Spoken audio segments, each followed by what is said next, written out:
off the can. Are you ready? 1, 2, come on. You pays your money, you buys your popcorn, and you come for the spectacle. That's the Jurassic Park motto. The new one is out, Jurassic World. We have seen it. Did it make you smile? Did it entertain you? There were some moments where I was entertained and I laughed. I don't know, I guess I was expecting a lot actually coming into this thing because it was hyped for a long time, and just seeing Chris Pratt in those movie posters or even in the trailers just riding his motorcycle with those raptors. Dang, that looks good. Not only Chris Pratt, but I mean the raptors too. Everything looked amazing and you really wanted to jump in.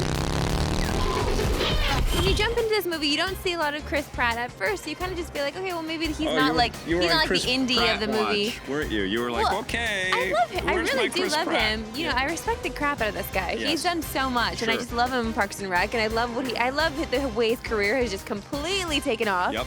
You just went and made a new dinosaur? Probably not a good idea. There's also some other movie stars in here that you see, but you see her, like you see Judy Greer a lot now. I see her face a lot in a lot of different things, and I think this woman is fantastic. She's playing the mother here of 2 kids that are being sent off to spend some time with their aunt in Jurassic World. So of course you still have like the 2 kids premise, like you need that in a Jurassic Park or Jurassic This is World a movie that's absolutely tailor-made to attract a lot of children, just like the first Jurassic Park did, and I think that young kids that are into dinosaurs will probably have a jolly good time. Good time. I mean, the whole premise for the movie is a winking nod to our own jaundice, our own skepticism about these huge kinds of dinosaur event-type movies. This is 4th Jurassic Park movie now, or the 4th or 5th one? Okay, but this is meant to be like the 3rd. We've seen a lot of them, and it takes a lot to get us surprised and a lot to keep us entertained. And there are a couple of really cool spots in this movie where I was like, yes, that is amazing. Particularly this really fantastic pterodactyl scene. Oh yeah, the avian, just as soon as those birds come flying in, you just felt like you were along for the ride. But that's like 3/4 of the way into the movie. Right. But I had this thought, I had a couple of thoughts actually. Colin Trevorrow's the director, and he proves once again, after a long sea of directors, that there is only one Steven Spielberg. Yes. He tries his best to emulate some of the Spielberg camera moves and moments and things like that. Never gets there. The script is nowhere near as good as the first Jurassic Park. And the other thing that I thought about is Jaws and its subsequent sequels. Every single one of them just worked to diminish the genius of the original. And here again, that's exactly what's happening with Jurassic World.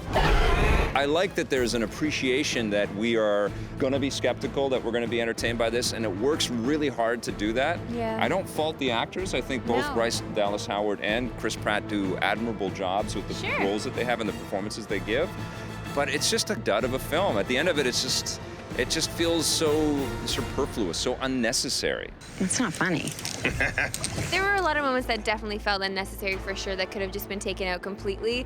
But I wanted to believe in the story. I wanted to believe in these characters. So what I did was, while I was watching the movie, I just turned my brain off. Yeah. I just turned my brain off, and I was able to enjoy it a little bit more, because if I didn't, and if I tried to dissect every little thing, like I normally try to do with movies that we watch, I just felt like I would have been completely bored. Sure. And I would just always see the things that I don't want to see, and so I tried to just hang on to the moments with the dinosaur, with this hybrid dinosaur that they made that is supposed to be so insidious, that's so scary. And I feel like they didn't give enough time to that dinosaur. Like we did spend on screen, like we did spend some time with it, but I didn't really get to know its fear and its glory.